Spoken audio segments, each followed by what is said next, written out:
There's suddenly an element of uncertainty regarding Alberta's place in Confederation. A lot of Canadians, and I suspect a lot of Albertans, want to know where this is coming from. Why are so many Albertans ready to sever ties with the rest of Canada?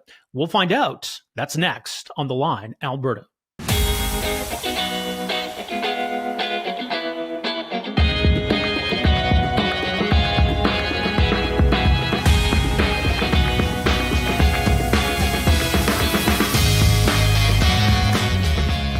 Welcome to The Line, Alberta. My name is Rob Breakenridge. One of the big issues that's been dominating the conversation in Alberta, and I think a lot of people across the country are watching closely, has been the whole question of Alberta's separation, this push for a referendum on Alberta's separation. A large number of Albertans that do support this movement. One of the things we talked about doing on this program was to better understand where this is all coming from. I think there's a lot of interest in Alberta and a lot of interest across the country. So joining us for more, very pleased to welcome to the program, Martin Belanger. He's got 3 decades of experience in the oil and gas industry as an executive, as an engineer. He's now turned his attention to a life outdoors. You can follow him on YouTube at Marty Up North for his outdoor adventures, his politics, his pontifications, on Twitter, X, at Marty Up North. Martin Belanger, great to have you with us here. Welcome to the program. Yeah, great to be here. Dude, sorry, it's so weird to hear your voice and to talk. I've been listening to you for about 30 years, like working in the oil patch. I did so much driving, and an AM radio was like always one of my go-to things. So yeah, pleasure to be here. Well, and I think this is going to be an interesting conversation. First, tell our audience a little bit more about yourself.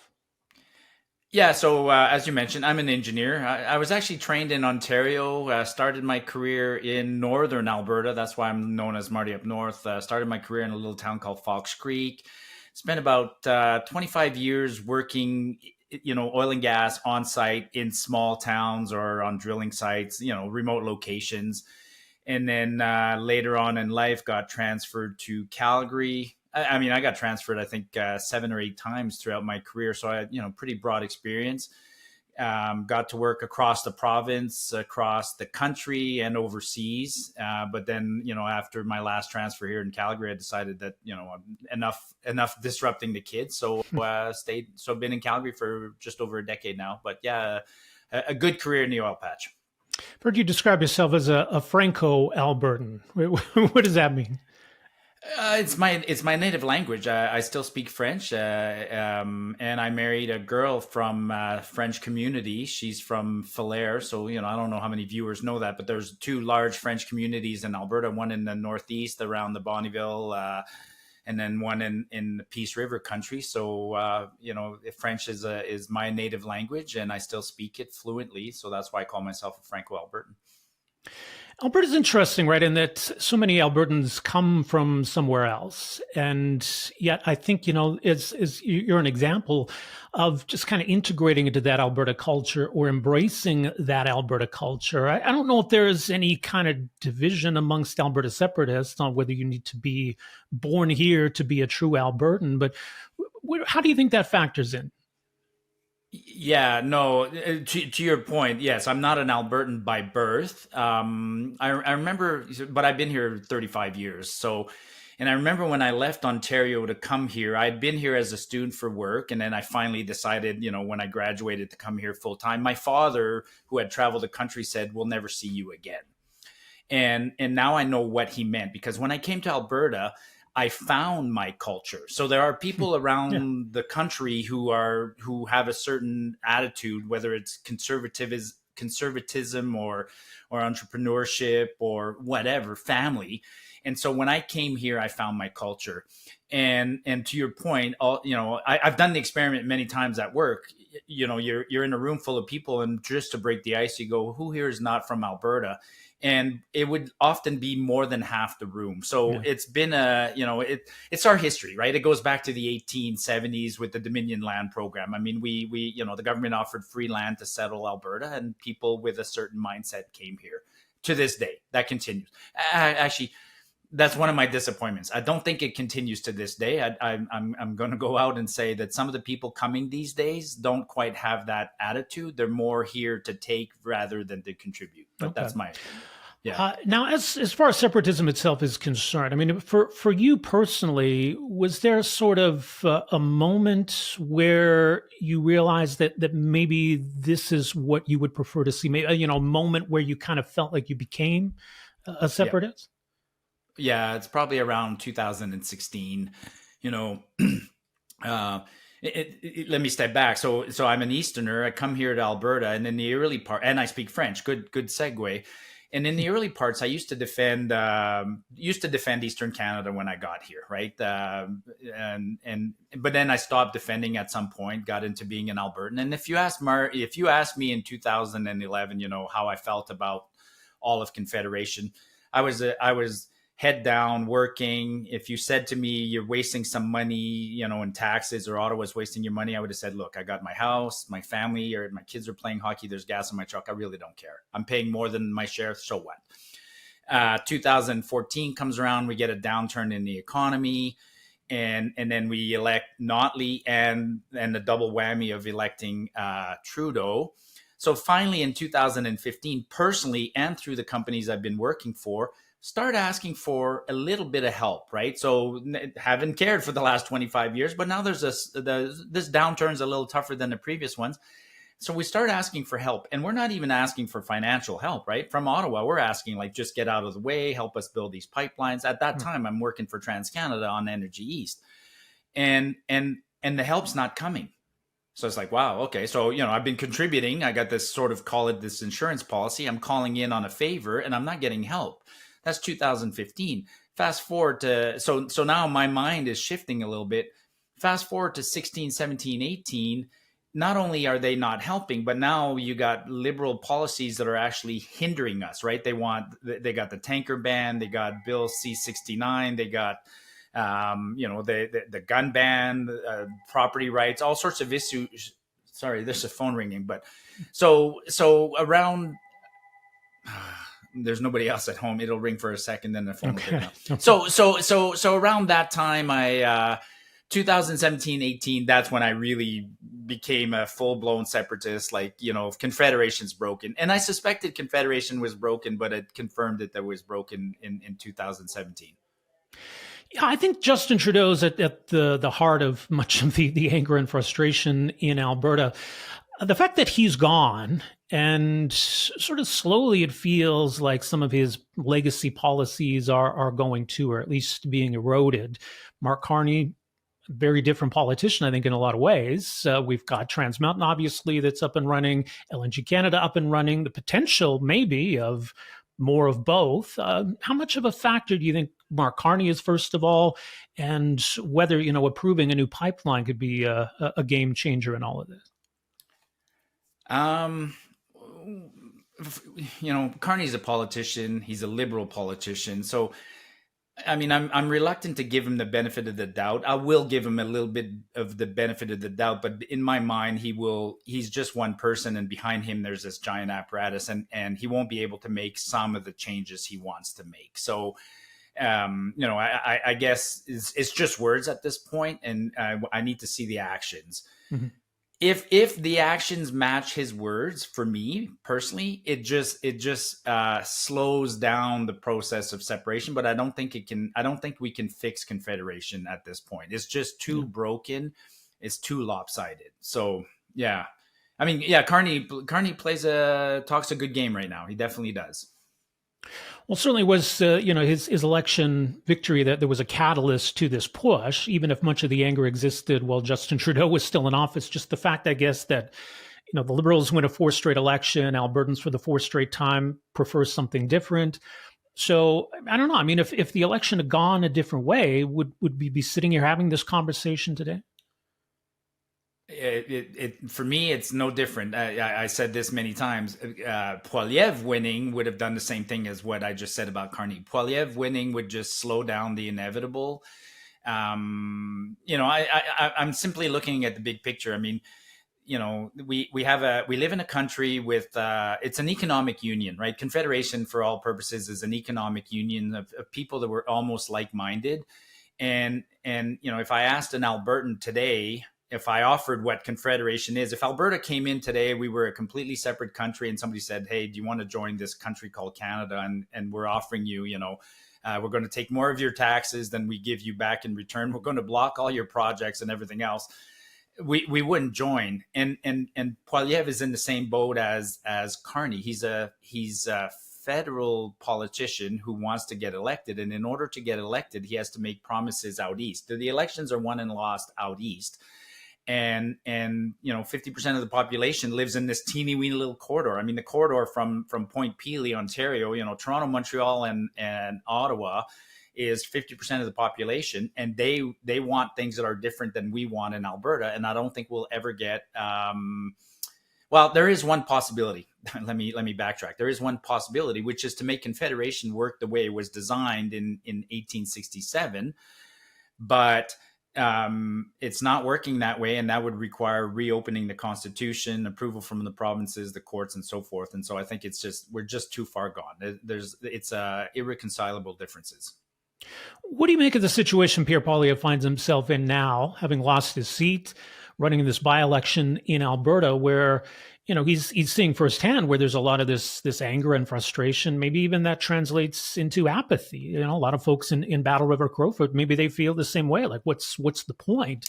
So I don't know. How do you see his plight here? Well, I watched the debate last night. It was interesting. Beyond the debate, I mean, the interesting thing is the fact that Pierre is campaigning, which he really, he's campaigning locally, which he should have done, I guess, in Nepean. But, very noticeable in the debate last night was Pierre's stance on issues that we had been, that Alberta, he's adopted an Alberta stance. Let's put it that way. I mean, yesterday in the debate, he was very against immigration. He was talking about fiscal responsibility, property rights, things that Albertans wanted him to talk about during the federal campaign. It's interesting that he wouldn't talk about those things during the federal campaign. It proves my point, because he was in Eastern Canada and he couldn't talk about these things. So running in Alberta for him unleashed him a little bit, made him realize he had to run as an Albertan. But I don't know if, he'll get elected. I have no doubt he'll get elected. He'll win this by-election. But then when he goes back to Ottawa, I don't think he'll bring as strong a voice as he's claiming to bring right now. So, but I hopefully it's a good experience for him. He walking the streets of Hanna, Alberta, and Camrose was probably an eye-opener for him. To your point that, there's a growing discontent in Alberta. Let's talk about the referendum situation. I mean, it feels like we're going to eventually get one. I guess it's just a question of when and how and what that looks like. There's been some developments in recent days. We've got one petition drive that's approved, and this is Thomas Lukaszuk and his group that's, certainly on the opposite side of the separatists, but they want to go about it their way. There's the Alberta Prosperity Project and their constitutional reference question that I guess is going to go to a court before it goes anywhere else. Where are we at right now, do you think, here? It's all interesting. Actually, Thomas's question, it's still a valid it might still be, he could technically get a referendum before the Alberta Prosperity Project is, but it might backfire on him, right? His question is just a reverse of the Alberta Prosperity Project. Yeah, it flips question. Yes and no around. It flips a yes and no. So, but I don't think he's as prepared. He needs 298,000 signatures. Anyways, I've been attending the Alberta Prosperity. I'm not affiliated with the Alberta Prosperity. Right. I'm a general member like so many others, but I'm not on the executive. I choose to, which is me in general. Like I have some party memberships, but not necessarily affiliations. And so I've been attending the APP events. They're extreme. I'm impressed. I mean, 600-700 people coming out on Wednesday nights in the middle of the summer to listen to Mitch and Jeff Rath speak. Great questions. But when and there is momentum building. The APP I think has more members than the UCP, so that's an interesting thing. They have a lot of people signed up for a referendum, so I think they're doing the right things. My personal opinion is that a referendum, if held tomorrow, would fail. because historically there aren't many issues across the country, never mind just in one jurisdiction, that get 50% of the popular vote on anything. Even a simple question like we had 2 years ago, do you want to keep or lose daylight savings time? And you'd almost think that that's something we can all agree on, and it was 50-50. So I worry that when people are faced with certainly an emotional question like that, do you want to leave Canada? They can say one thing to you and me in public, but when you're in that room by yourself and you got that ballot in front of you and you got to put that X, I think a lot of people would just go, I'll default to, the current state. So a lot of educating left to be done in the values of a separate Alberta. Yeah, I mean, there's an element of uncertainty, and I think that can cut both ways, right? If people want to put a protest vote in, or they sort of think things are going to go one way, so it doesn't matter if I vote a certain way, like there is some unpredictability to it. But I mean, there's the danger, I think, for the separatists that if we rush into a referendum, there's, 30-35% of Albertans who vote to separate, but that's short of 50, and the referendum fails. And that's kind of that. Like, what are the consequences of that sort of outcome, or the consequences even of rushing into this? I don't think there's a lot of negative. It's not losing the referendum. Depends on the number. I mean, if you lose a referendum by 35 because you only got 35%, it stays in the back of people's mind, and then you come back another day to fight, and you can use it, against Ottawa and a few things. So I think having anything above 35% in a referendum is something useful to future Alberta governments. If you lose, it's not you don't come back 2 years from now. You do, you come back a decade from now, 15 years. That said, I'd rather wait and try to get closer to the 50% versus doing it rushed right now. But that's out of my control. And talking to the Alberta Prosperity Project, they're rushing headstrong into it. They want to do it right away. My warning to them is, you're not ready.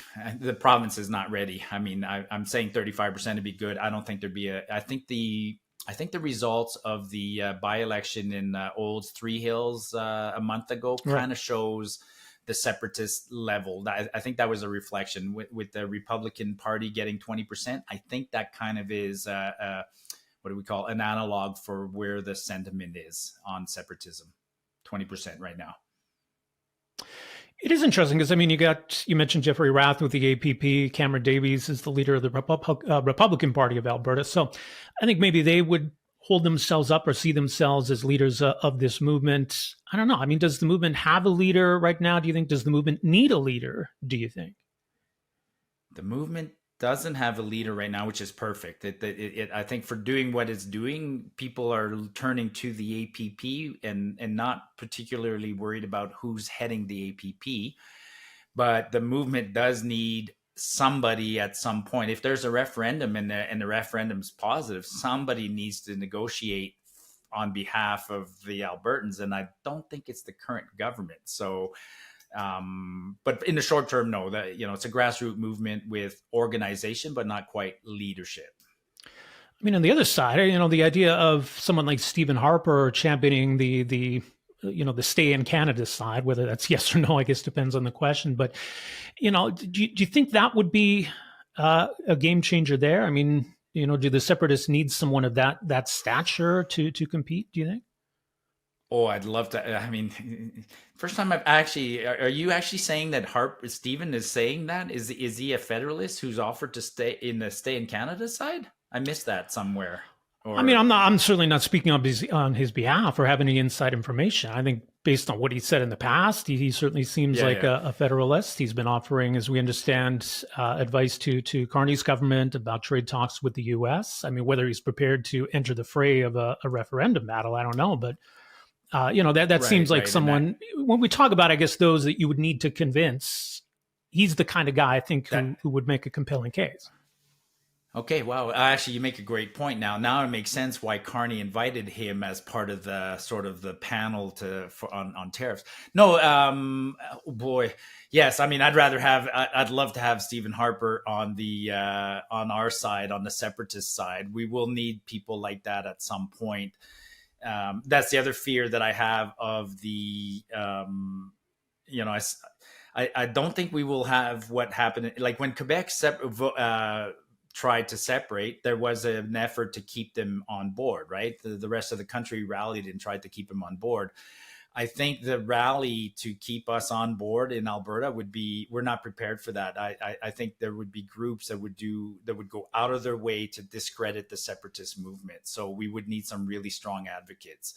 Yeah, I love Jeff Rath. I love Mitch Sylvester, the work those guys are doing, but they're not the best advocates. They're just not known across the rest of the country is the problem. We need somebody with clout like Stephen Harper. Well, I think one of the other issues, I mean, Jeff Rath was associated, right, with this push to make Alberta a 51st state. I think he was part of that delegation that went to Washington, D.C. That's an idea that's a lot less popular, I think, than, the idea of an independent Alberta. I don't know, is that baggage, do you think, for the separatist movement? No, I mean, I think that baggage has been left behind. It was maybe early on, but it's been left behind. It's interesting that the 51st state concept is not talked about anymore. I think we all quickly realized that Canada becoming a 51st state was completely unrealistic, and any individual province becoming a 51st state is unrealistic. I mean, before any province can become a 51st state, they would first have to show sovereignty, adopt an American style constitution. And there's a lot of steps. So the whole rhetoric around the 51st state, I think, was just an election thing. It was good timing for Carney during the election, but nobody talks about that anymore, or at least I don't hear much about it. Back to the point about Stephen Harper, and I mean, it kind of speaks to, I guess, where the separatist movement is. Like, does it seem like it's really exclusively kind of a conservative movement, like it is sort of a right-left thing, or do you think there's more to it than that? No, there's more to it than that. When you do go to these events, you do meet people that are coming out. Like it's always the same for any event, right? They're the diehard separatists. They're the people that are right-leaning, conservative, curious. But I've been to the events, and there are a lot of left-leaning people that are curious and that are coming out. I don't know. I can't put my finger on a percentage, but it's a movement that's resonated. It's not just a conservative movement, and I think the APP is working hard to make that to be that nonpartisan, right? To be not left right, but to be just in favor of a better future for Albertans and their kids. I mean, I just mentioned kids. That's what brings people on board, right? That's one of the things right now. Like I have 4 kids, and they've done well. Sorry, they've done what I asked them to do, what society asked them to do, which is study, go to school, do your best, get a good job, and they're not getting ahead, and they won't do as well as I've done. I'm convinced of that, and that sentiment is now dawns on people. I've met all people from all sorts, really left leaning people who are facing the same reality. And when you present them with the idea that it could be a lot better, they're coming on board. But for the time being, I think it's definitely the media and other groups are doing their darndest to associate it with the right and radicals and other things. Yeah, well, I mean, I think you see the polls, right, where if it was just conservatives voting on separation, it probably would get over 50%. If it was just liberals or progressives, it would be pretty, extremely lopsided the other way. So I think there's still that element there. Well, and then I got to bring it back to the by-elections, the 3 by-elections we had in Alberta last month. I mean, I was surprised that the NDP still pulled 40% of the popular vote. Of course, it was 2 ridings were city ridings in Edmonton, but it doesn't matter. They polled 40% of the popular vote, and those people generally will not vote for separation at this point. Until we convince. Did you have a chance to see economist Trevor Tombe and his analysis of the Alberta Prosperity Project's platform and kind of pouring some cold water, I guess, on some of these claims? What did you make of that? Me and Trevor clash frequently. I don't know. Trevor provides reports for who he works for. That's kind of like as an academic, I'm throwing shade on him right now. I I didn't like what he did, and I called him out for what he did, because I think he was wrong. I don't think he read the plan properly, and some of his nah. I'll just leave it at that. Not a big fan of Trevor. Okay. Yeah. He, of course, is also on the Alberta Next panel, which Yep. is touring the province. I guess this is Danielle Smith's way of, well, she says trying to take the wind out of the sails of the separatists. I think critics accuse her of kind of playing into the grievances or the cause of the separatists. What do you make of how the premier's navigating all of this? Well, I was going to ask you. I mean, I'm still willing to give Danielle the benefit of the doubt.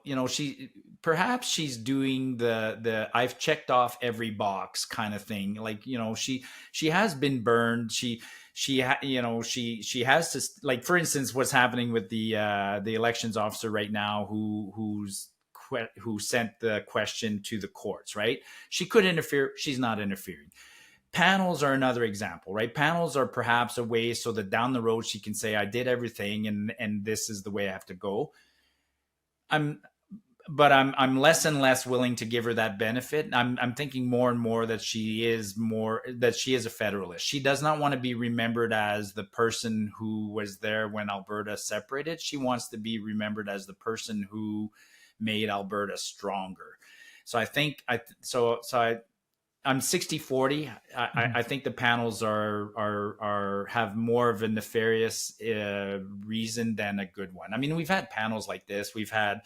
This is the second panel similar to this that right. She's done. We've had, the firewall letter from historically. We've had this has been debated to death. There's been parties come and go based on this. I mean, we've been talking about this, and for a long time, and I think a lot of people are fed. Actually, the panels aren't getting a lot of attention. People from both sides are complaining about. I looked at the panels. To answer the surveys, you have to watch the videos, and I agree. The videos look like propaganda, and they're leading. So no, I'm not a big fan of the panels. I think, the listeners are probably getting the sentiment here. Marty's a separatist. Like, I just want to move on. But actually, if rather than jump to the referendum, I would love to do the things that are in the firewall letter from the 1990s. Like, I don't know why we don't do an Alberta pension plan, an Alberta police force, our own tax collection. I don't know why we don't do all those things immediately. Well, that's the thing. I mean, she could. These are things that, Alberta doesn't need Ottawa's permission to do those things. So I think where she's feeling some of that pressure is, why aren't you acting on some of the things you can act on? It's one thing to ask Ottawa for this or that and leave it in their court, but there's things she could do. Yeah, absolutely. But yeah. I do think her position, I almost, compare it to the convoy movement, I think, right? Where, Jason Kenney, even maybe to some extent Pierre Poilievre, or certainly Aaron O'Toole before that, I think were a little bit worried about where this movement was going. They saw it as a threat. They're, I think, looking for ways to win folks back over, or not allow it to spiral into something else that could pose a threat to them. Because I think, it ended up taking down Aaron O'Toole in some ways, ended up taking down Jason Kenney in some ways. So I think it's maybe on Danielle Smith's part, a little bit of fear, a little bit of hoping she can push things in a certain direction. Do you see that? I see that. I also, and I talked about the by-election results for the provincial election here recently. I'm told she still fears, and the party still fears, the NDP. I'm told that, and I guess with good reason, because the NDP keep polling strongly and keep having good results during elections. So that's the other reason she has to kind of go down the middle and do what she's doing.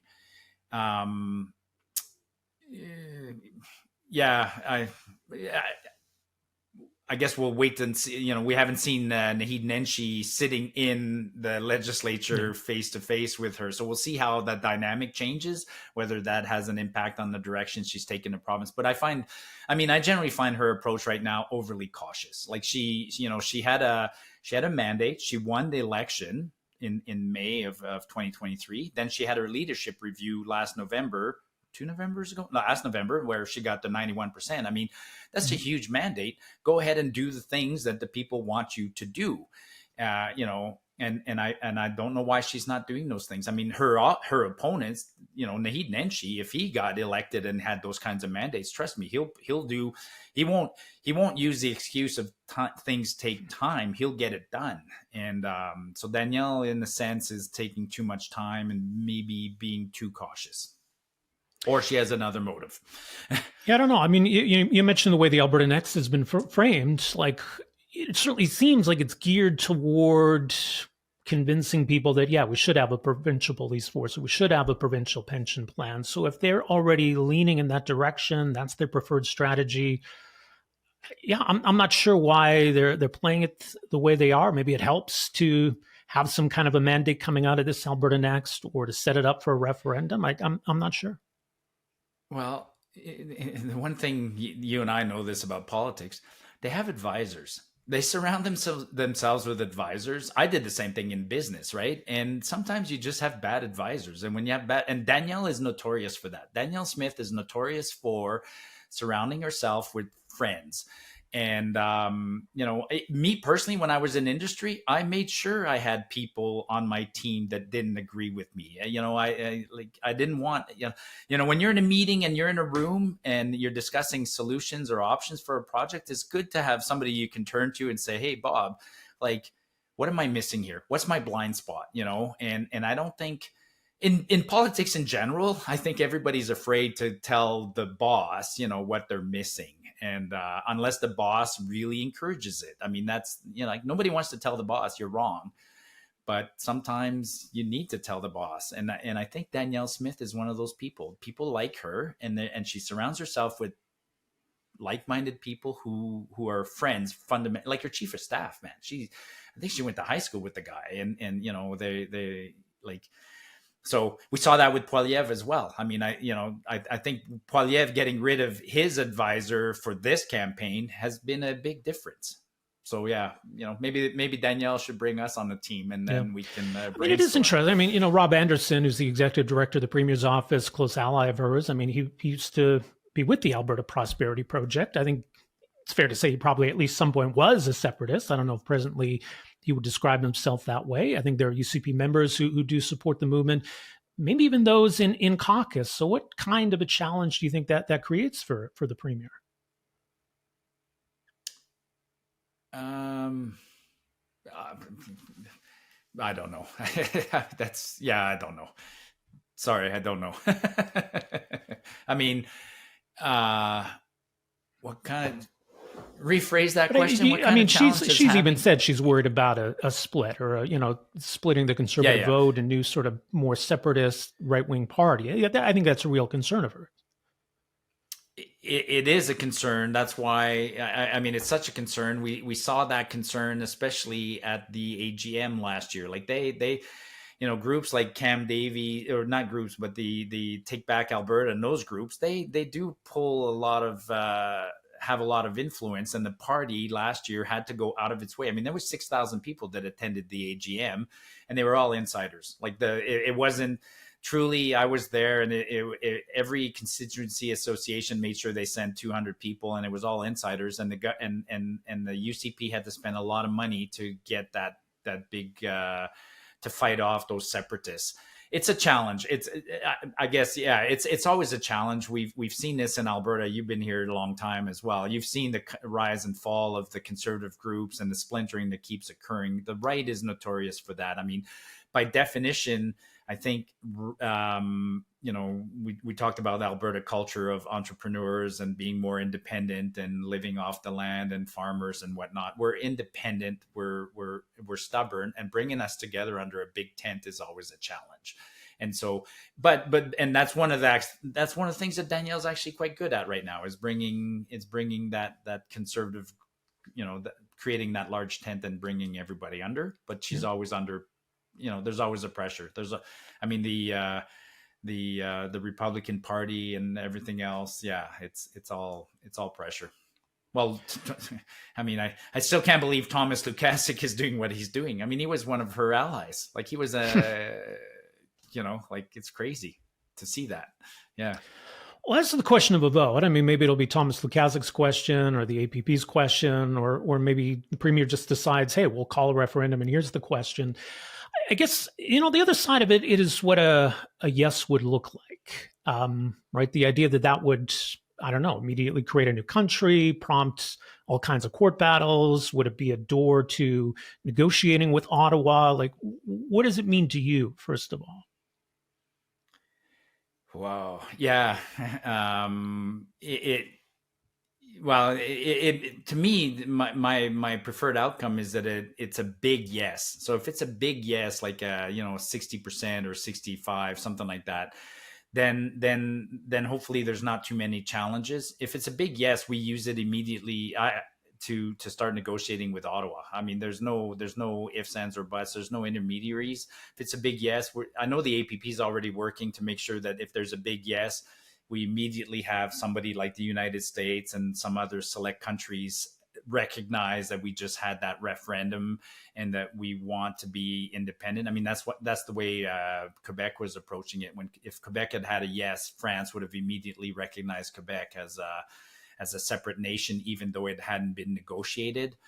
But if it's a yes, we act as a separate nation right away. And it's a weird consequence for the government in power, because if it's a yes, the government in power kind of is now tasked with negotiating its own demise, because we're not going to be a constitutional monarchy. We're not going to have a governor, a lieutenant governor, and things like that. I don't think. But yeah, dare to dream. Yeah. I know people have pointed to the treaties that exist in Alberta, Treaties 6, 7, and 8, as potential obstacles. I guess there's always the question, too, of like, what if Edmonton votes to stay? Like, can Alberta be split up, right? The partition question. How do you think those are going to affect either the way people think about a vote or the potential aftermath of a yes vote? Well, I mean, when it comes to the treaties, pragmatically, the treaties were negotiated before Confederation, right? So the treaties go back to before Confederation. So what's happened since the treaties? Well, we've had Confederation, then we had Alberta join. So as far as I'm concerned, if it was done, then it can be undone. So I think the precedence is there. But beyond that, like if people who are subject to those treaties want to think that they're better served, let me rephrase. I think Alberta would better serve the people affected by the treaties than Ottawa does. I don't think that's hard to, I don't think that's an unachievable hurdle. I think, that's all we need to do is, an independent, like the study that's been done, the math, everything else, the report put out. An independent Alberta would be a very strong, wealthy nation that could take care of all its citizens, better. So we're proposing a better Alberta, not just for a certain group. It's for everybody that lives in Alberta. So I don't think we'll have a hard time. Yeah. So does it feel at this point that a referendum is inevitable? Would you see any way that somehow this doesn't happen? There could be a few ways it doesn't happen. I mean, it's inevitable on the path we're going right now. The APP has already filed their motion. The court's a delay, but if we went down the same path as Thomas's group, we'd be off and running, starting to collect petitions. There's already 200,000. Thomas filed too quickly. If APP filed after a certain deadline, so we only need 170,000 signatures, we could get those signatures. We could get a referendum. A big game changer would be if somehow or other the UCP lost the next election. That's the game changer. Or something happening in Ottawa. I mean, there's always potential things like that. But at this point, I think a referendum is a real thing. It's going to happen in the next 2 years. Yeah, it certainly seems like separatists are dismissing what Thomas Lukaszik and his group are doing. But in a weird way, like if that gets a vote, why shouldn't separatists maybe say, okay, fine, we'll support this. Let's have it out. Let's get this over the finish line, and we'll have a vote. Yeah, that's.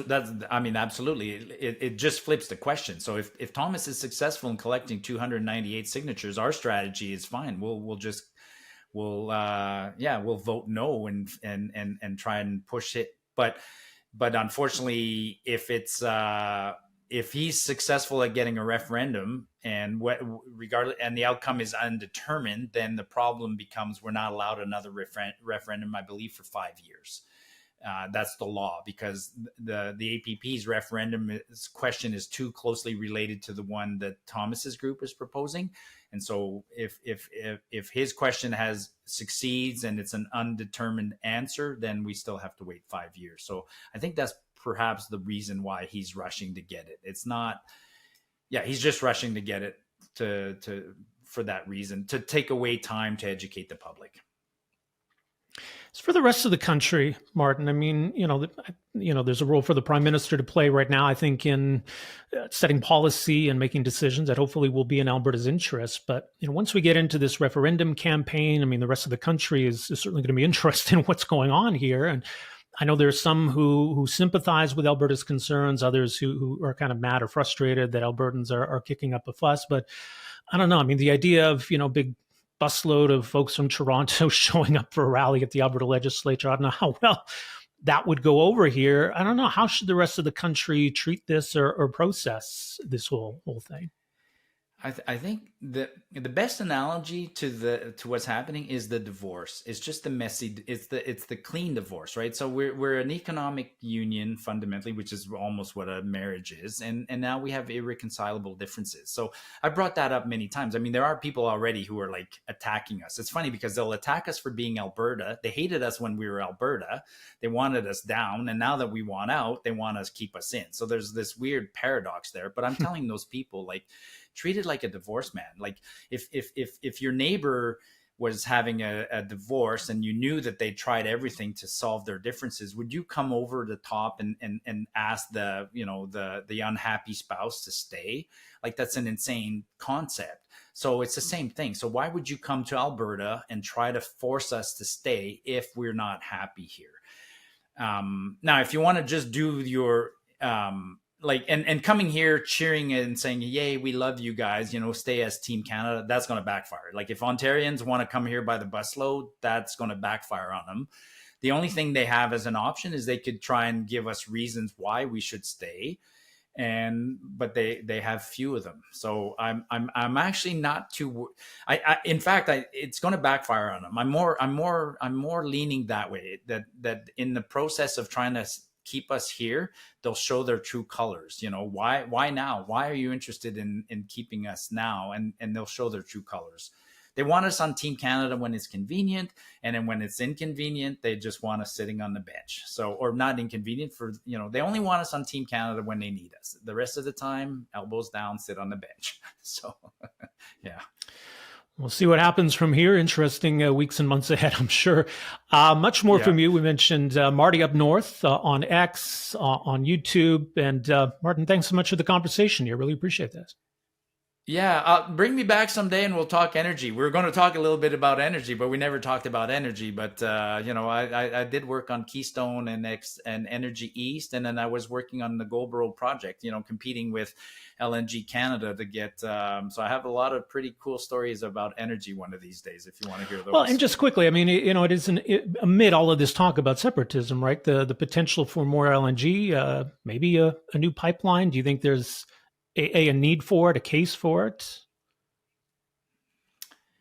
There's always a case for more pipelines. I mean, we the world demand for oil and natural gas has not slowed down since the 1970s. It's currently at 101 million barrels of oil per day is being consumed worldwide, and we produce 5 with the capacity to produce 8, 9, 10 pretty quickly. So if somebody allowed me to build more pipelines, I'd build them north, south, east, west. Absolutely. Yeah. Well, like I said, we'll bring you back for a longer and larger conversation on all of that. Martin Belanger, thanks again. Cheers, everyone. Thanks for having me. All right. Our thanks once again to Martin Belanger, former oil and gas executive and engineer. You can find him on X and elsewhere at Marty Up North. And I think it's an important conversation. It's a conversation Albertans are having right now. It's a debate that Alberta is going to continue to have, and I imagine culminating in a referendum at some point. So I think it is important to understand where Albertans are coming from on all sides of this issue so we can at least maybe better understand each other's perspectives. And I would imagine we will have much more on this issue and this debate in the weeks and months ahead on this podcast. Speaking of Albertans voting, there's an important by-election happening this month in Alberta coming up on August 18th in Battle River Crowfoot. We will delve into that in our next podcast. The eyes of the nation watching this as Conservative leader Pierre Poilievre attempts to work his way back into the House of Commons, but this has proven to be a rather interesting by-election for a number of reasons. So more on that coming up in our next podcast. More content as well at our website, alberta.readtheline.ca. A little bit more on this whole referendum issue as well, including the developments from last week regarding these dueling petition efforts to put the question to Albertans, albeit in very different ways. So much more again, alberta.readtheline.ca. You can find me as well, robbreakenridge.ca. My name is Rob Breakenridge. This is The Line Alberta. We'll be back with a new episode for you next Wednesday. Talk to you then. Take care.